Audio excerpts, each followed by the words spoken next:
Morning. Good morning. Good morning, and welcome to the Department of Family and Support Services Agent Well Navigator and Gap Filling Services RFP. Joining me today will be Victoria Russell, Margaret LaRabier, members of the program team to explain the RFP and what we're looking for. Just a few housekeeping rules. Due to the volume of participants, everyone has been placed on mute. Please submit questions via the question box and we'll respond to questions at the midpoint and at the end of presentation. Please use the question box to notify us of any technical issues. Please be advised this webinar is being recorded.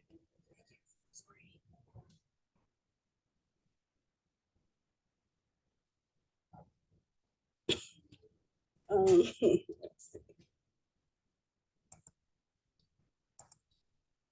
Oh no.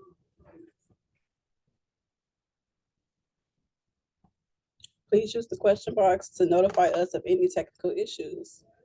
This webinar is being recorded. A copy of the recording will be posted to the DFSS YouTube channel with the link to the recording, and a PDF to these PowerPoint slides will be posted on the web page under Alerts and/or Funding Opportunities tab. This will take up to 5 business days. Please be advised that DFSS retains the right to share a list of registrants to this webinar along with their contact and organizational information at our discretion. Just a few of the agenda that we'll be going over. We just went through the welcome and introductions. We go through the purpose, background, information about the scope and program description, selection criteria, timeline, technical assistance for applicants and e-procurement, and then another round for questions. And at this time, I'll be turning it over to the program team to discuss the RFP and what we're looking for.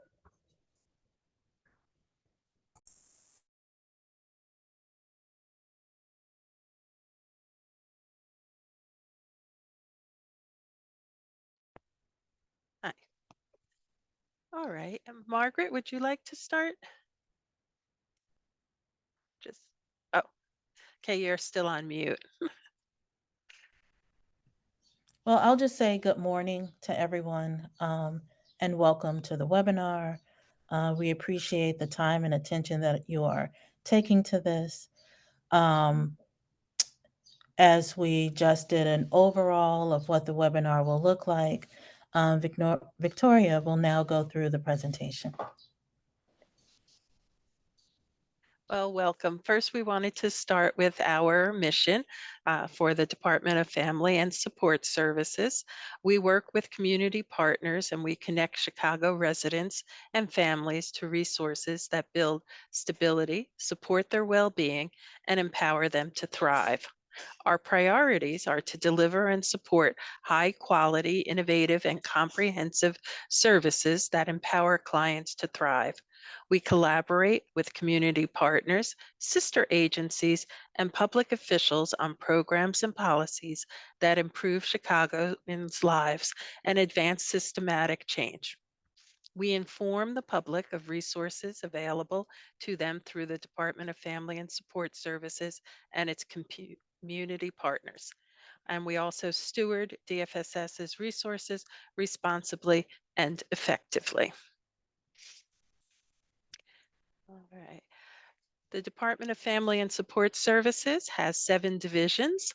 There's Children's Services, the Division on Gender-Based Violence, Homeless Services, Human Services, Workforce Services, Youth Services, and then our division, Senior Services. And we handle a variety of services under the seniors, including nutrition programming, caregiving resources, in-home care, information and benefits, elder rights and advocacy. Okay, next, please. Okay. The DFSS Senior Services is designated as Chicago's area agency on aging, and Margaret Ravier is our executive director. We are one of 13 area agencies on aging across Illinois, and we're all dedicated to serving older adults.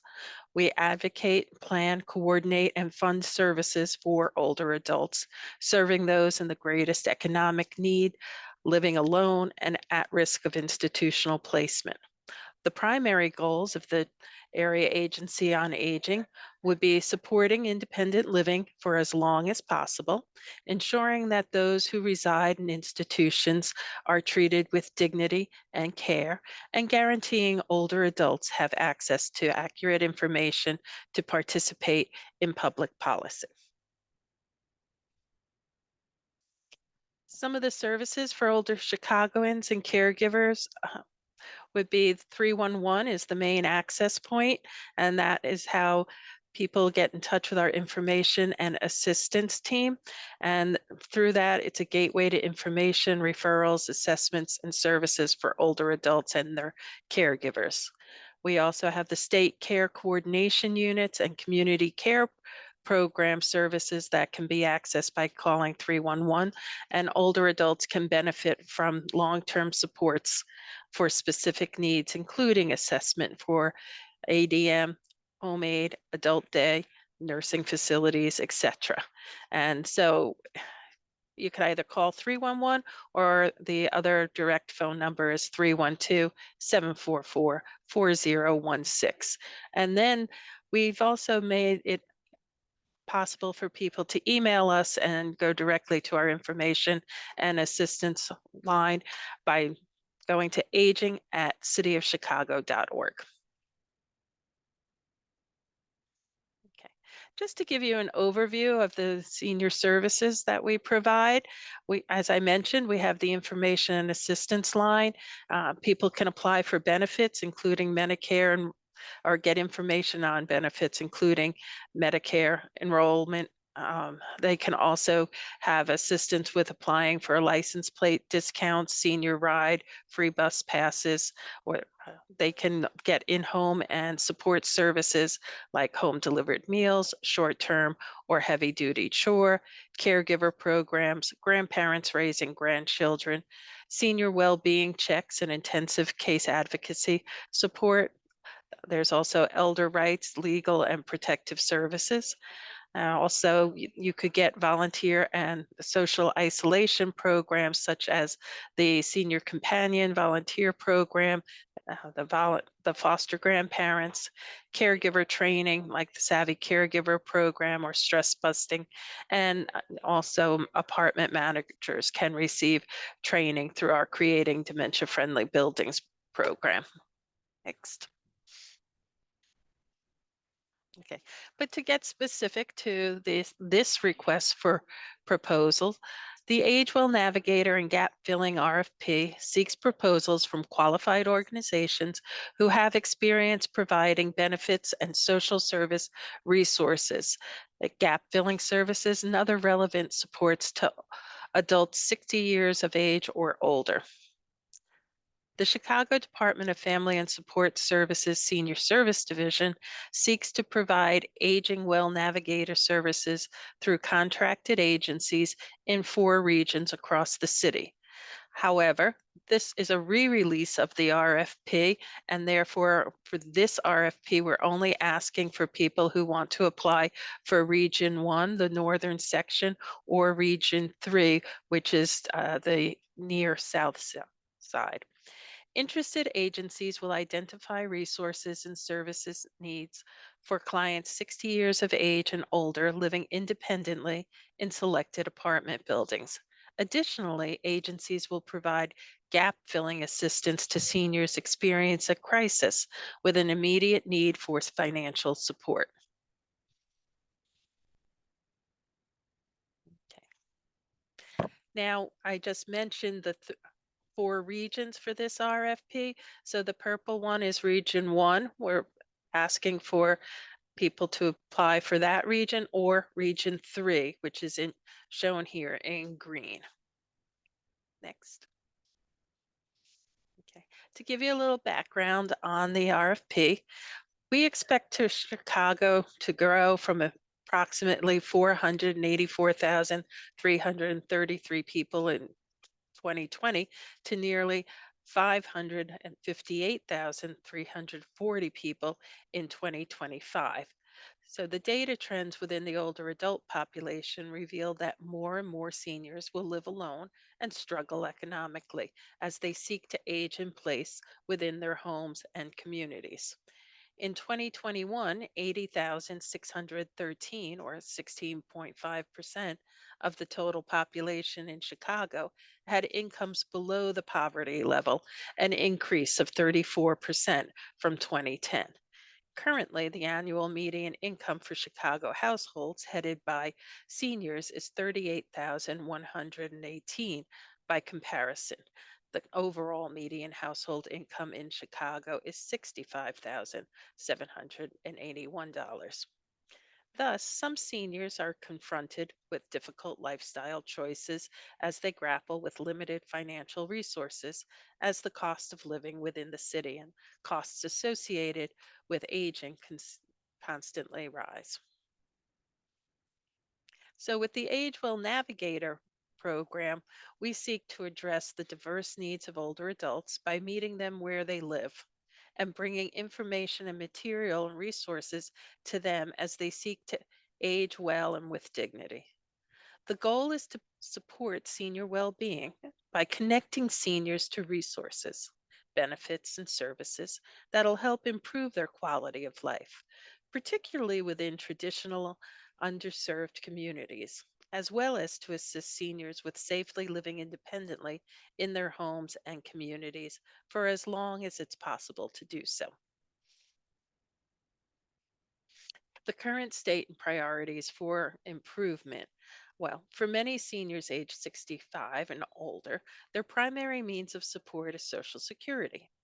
Public assistance benefits and supports are viewed as successful strategies to help older adults better navigate growing financial challenges.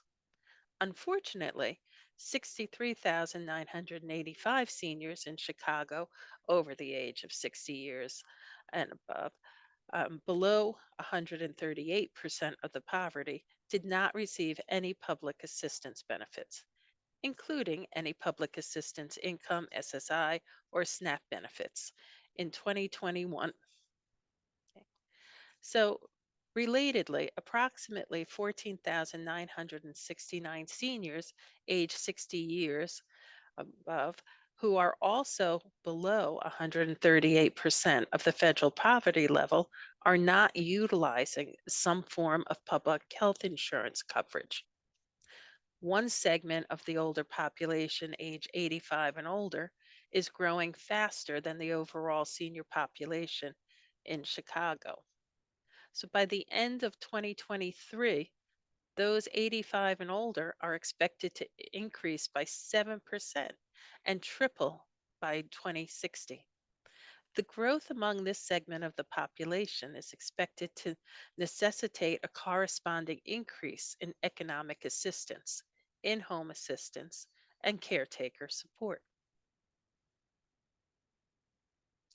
So, our target population for the Age Well Navigators will be working with older adults 60 and over, particularly those that are in the greatest social and economic need, those that are frail and vulnerable, as well as those with limited English proficiency. This may include subpopulations who, due to language, culture, gender, sexual orientation, ethnicity, or declining cognition, require targeted services. The program also seeks to assist seniors that may be living alone, socially isolated, or suffering from memory loss and dementia. Program outreach will include contacting senior building managers, faith based providers, and other senior providers to identify groups of seniors in need of assistance and support with benefits, resources, and social services. The target number of seniors to be served citywide by the program is 200 per month per region for a total of 4,600 seniors. This number is prorated based on the start of the contract. Next, please. Oh, thank you. All right. Program requirements also include the selected respondent will be responsible for program operations and management, including outreach, recruitment, assessment, program implementation, staff retention, and data collection on the impact of the program on older adults served. Agewell Navigators providers will operate within the 4 regions of the city, serving at least 200 seniors per month per region. As part of the service and supports available, seniors may receive up to $300 in gap filling support, and gap funds will end September 30th of 2024. So we're looking to have it as quickly as possible. The selected respondent will conduct ongoing outreach activities to ensure participation and retention in the program. Okay, once again, I wanted to show you a different view of the 4 regions. This gives you a little bit better idea of the neighborhoods as opposed to the colored one, but we can move on from there. That's in the proposal as well. Okay. During the entire program, the DFSS Senior Service Division and Agewell Navigator providers must communicate throughout the process and work together to recruit and identify clients for the program services, determine the needs of the client and identify resources, document individual assessment and referral service plan, make relevant referrals as a result of interview and using benefits checkup assessments included, but not limited to DFS senior services, the IDOA community care program, and other relevant social service supports. Enter referrals directly by emailing for service requests to aging@cityofchicago.org and through Salesforce data entry. So that's the way that delegate agencies will make referrals. Okay. Our performance goals and objectives. DFSS seeks respondents with evidence of strong past performance against desired outcome goals. Performance indicators include that 80% of cases show an improved knowledge of services, resources, and benefits eligibility. 80% of cases show improved awareness of how to access and connect to services and supports. 80% of cases show client situation addressed as outlined in the individual resource plan. And 80% of cases such improved circumstances after case interaction. To monitor and recognize progress, DFSS also intends to track output metrics for the 4 designated regions, and these may include, but are not limited to, we'd like to have 2,400 clients with 2,400 units of outreach support for resource awareness and service support. Now, keep in mind this will be prorated based on when the contract starts. 2,400 client resource plan assessments will be conducted. 2,400 clients will receive benefit checkup support. Um, 2,000 clients will receive assistance with benefits checkup related submissions, and 2,000 clients will receive referrals for and connection to DFSS programs and similar supports. 285 units of gap filling services will be provided to approximately 285 unduplicated individuals within each region. So the selection criteria, the first is community involvement, and DFSS will evaluate applicants based on the following criteria. One is that the respondent demonstrates a clear understanding of the target population, including their strengths and assets, needs and challenges. The respondent will demonstrate and community engagement activities that inform service delivery. The respondent has expertise working with target population and has relevant capabilities and infrastructure needed to serve this group. The respondent demonstrates a commitment to diversity, equity, inclusion, and access. And the respondent's leadership reflects and engages the diverse people of the communities it serves. Next. Okay. Under organizational capacity, our selection criteria will include that DFSS evaluates the application based on these criteria. The respondent has qualified staff responsible for program oversight and management. The respondent has expertise working with the target population and has relevant capabilities and infrastructure needed to serve this group, including strategies to reduce barriers to participation. The respondent's organization reflects and engages the diverse people of the community it serves. The respondent's organization has an emergency plan to address unforeseen staffing shortages and other emergency situations. And the respondent has adequate human resources capacity to hire and manage staff. Next. The selection criteria under the strength of the proposed program includes the The respondent demonstrates a clear understanding of the target population and their needs and challenges. The respondent has an effective approach to identifying and retaining program participants, including the rules and regulations that reduce barriers to participation. The respondent clearly defines services to be provided directly or through partnership, linkages, and agreements with other agencies that are appropriate to address the needs of and achieving desired outcome for the target population. The respondent's proposed program is supported by a strong national or local evidence-based and or aligns with best practices for the relevant field. The respondent provides a plan to address public health emergencies such as COVID-19 and other emergency contingencies that could impact older adults and the continuity of services for their program. They describe the agency policies on training, personnel, and protective equipment, health screening, etc. The respondent provides a plan to effectively provide the core program components contained in the RFP, including scheduling on site appointments, identifying clients, meeting with clients and conducting resource assessment, sharing resource information, assisting with benefits checkup, and making DFSS senior service referrals, as well as addressing refusal of services and documentation of services provided.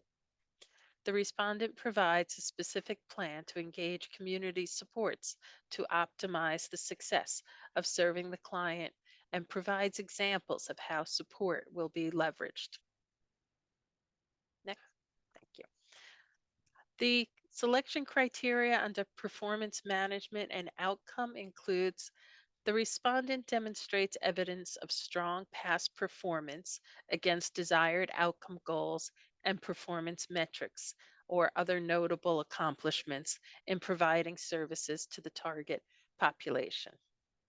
The respondent has the relevant systems and processes needed to track and report performance on program outcomes.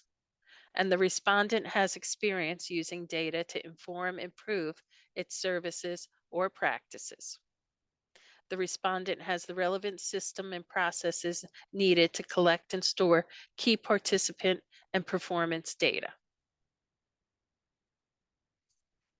The selection criteria under reasonable cost, budget justification, and leverage of funds include the respondents describe the auditing process, including if it's done by an independent auditing firm, how often it's conducted, and if this award will be included in those audits.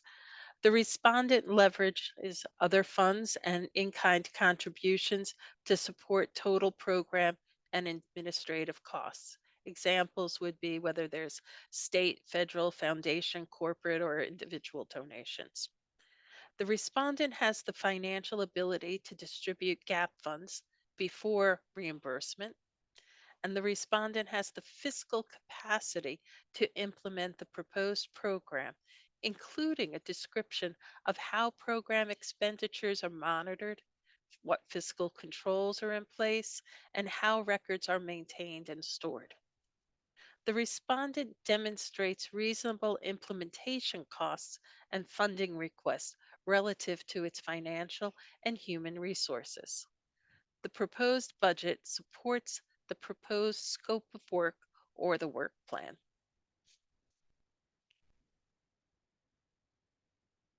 And lastly, under the selection criteria are the attachments. The respondent should include best practices and evidence-based support, an outreach plan, a training and implementation plan for supervision and support.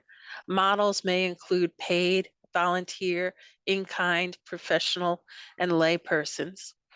Plan should also include a process for conducting assessments of an older adult and impact and evaluation plan.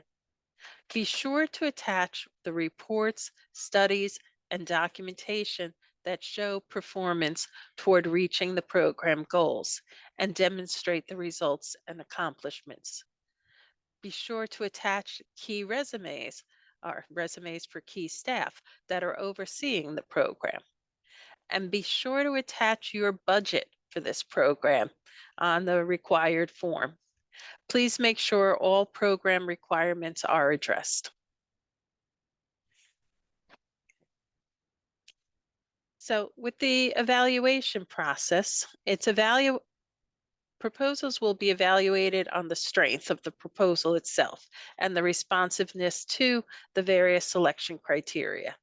Failure to submit a complete proposal or respond fully to all requirements may make your submissions subject to rejection. The commissioner, upon review of recommended agencies, may reject, deny, or recommend agencies that have applied for grants based on previous performance and/or area of need. And DFSS reserves the right to ensure that all mandated services are available citywide and provided in linguistically and culturally appropriate manner. And this is the timeline that we're looking at for it. Okay, today is the pre-proposal webinar, and then between today and the 24th, you can submit questions and you can submit those to victoria.russo@cityofchicago.org. And then any question received by April 24th, we will answer in a formal amendment to this RFP. And then applications will be due May 13th, 2024, and the program period should begin June 1st of 2024.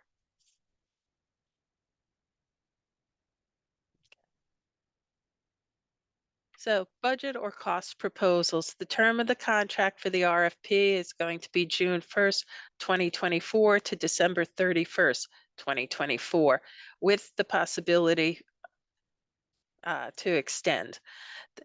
The amount of this RFP is for 1 year, $265,500 per region, potentially prorated, and the administrative cap for the Agewell Navigator and Gap Filling Program is 10%. There are no match requirements for the program. You please submit a budget for half a year, 6 months of service, and cost category definition are attached as budget instructions in every RFP. Be thoughtful and inclusive when developing your budget and apply for your program's actual costs. And we generally cannot give more money than what you ask for.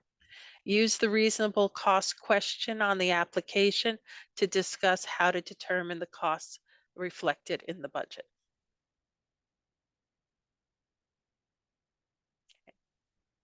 So budgets or cost proposals, these are some of the common errors.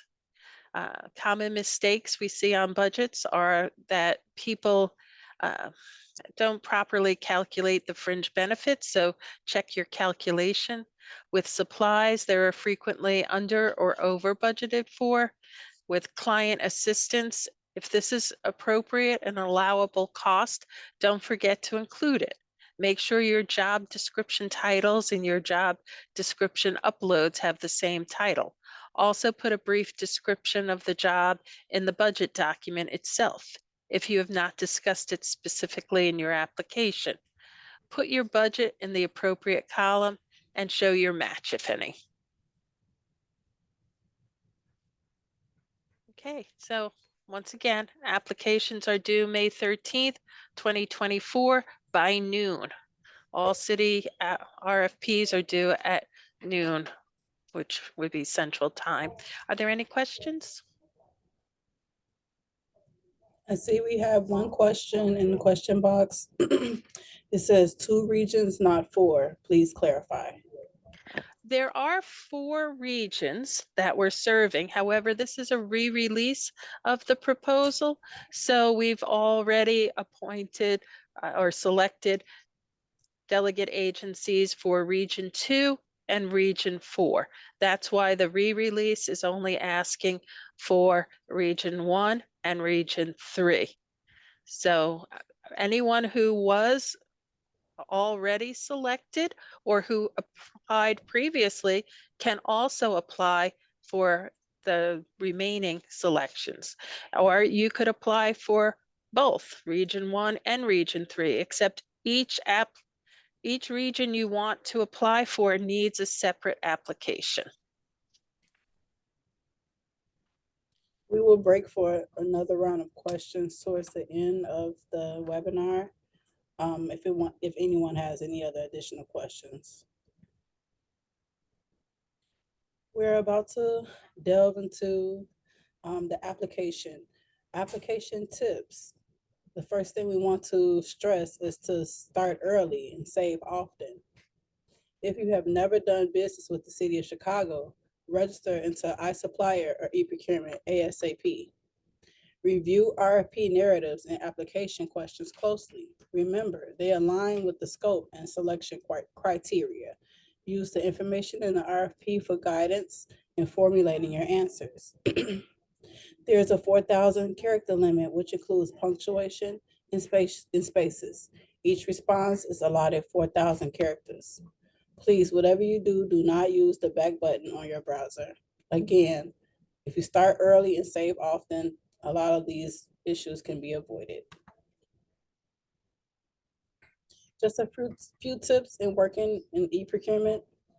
To submit multiple applications for a single RFP, applicants will need to set up a unique user account in iSupplier, but all the user accounts can use the same email address. The e-procurement system is not capable of submitting more than one distinct proposal per associated email address. Therefore, you must use a separate email address for each submittal proposal. You can submit your application and amend it up until the due date, which is May 3rd, 2024 at 12 noon. Avoid the rush and possible mishaps by submitting early. Plan on submission taking 30 to 60 minutes. Late applications will not be accepted. Make use of the e-procurement hotline for help at 312-744-4357. Please note that the hotline operates during business hours only, which is Monday through Friday, 9 to 5. Save often and submit early, if possible.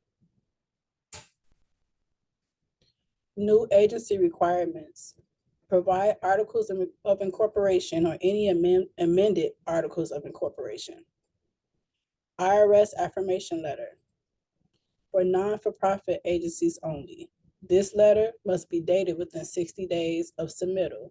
You can obtain this by calling the IRS directly at 1-877-829-5500. If you are a for-profit agency, submit your original letter from the IRS showing your FEIN number. A DUNS number is also required. Also, we need the central contractor registration. Provide a copy of the entity overview page on the www.sam.gov website. Lastly, you need a certificate of good standing letter with the state of Illinois. More application tips. Start early. We cannot stress this enough. If you have never done business with the city of Chicago, register into iSupplier.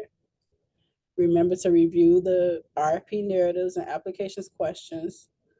And please do not use the back button on the browser. For technical assistance, on the DFSS website page is a link to the RFP of interest and training documents. Please see alerts section on the website. For questions on registration and e-procurement technical assistance for delegate agencies, please contact customer support at cityofchicago.org or call 312-744-4357. For any documents and videos on training materials, you can visit the City of Chicago website and go to the online training materials link.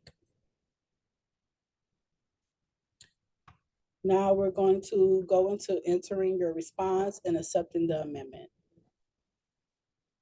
Step 1, entering a response.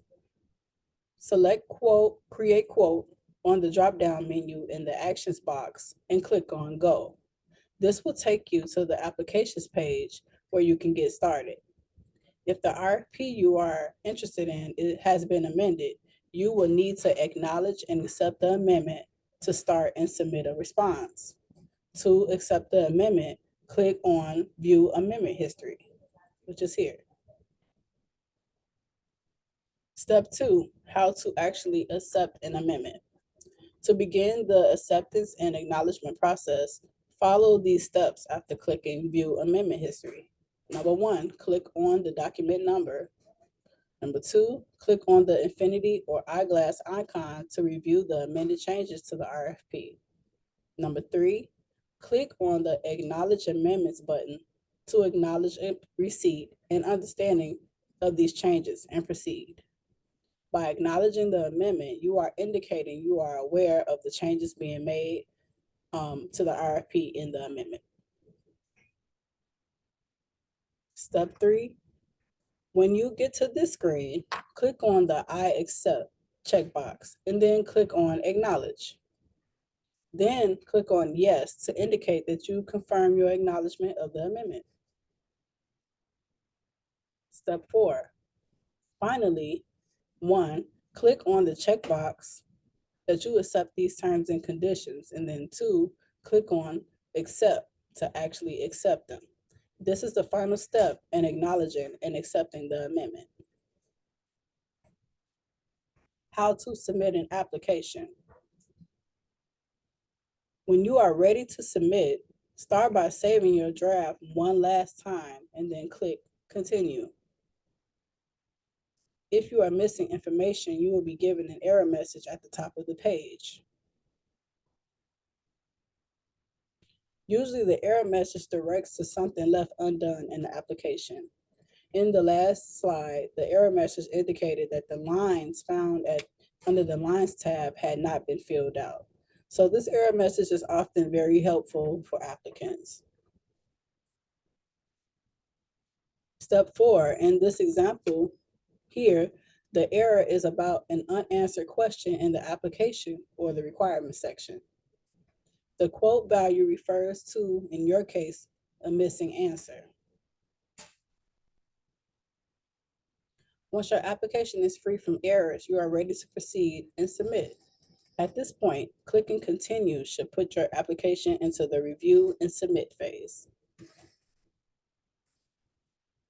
This is your last chance to review all of your data and confirm that it is accurate.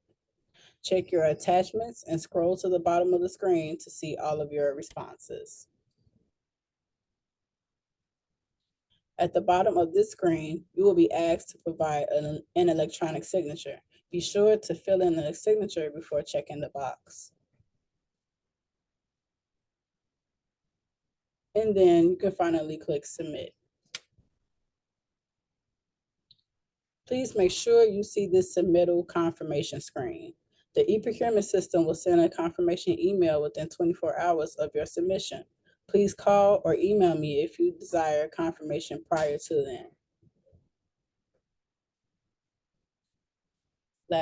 Last break for questions. I see we have 4 additional questions, well, 3 or 4. We have a question: how many respondents will be selected?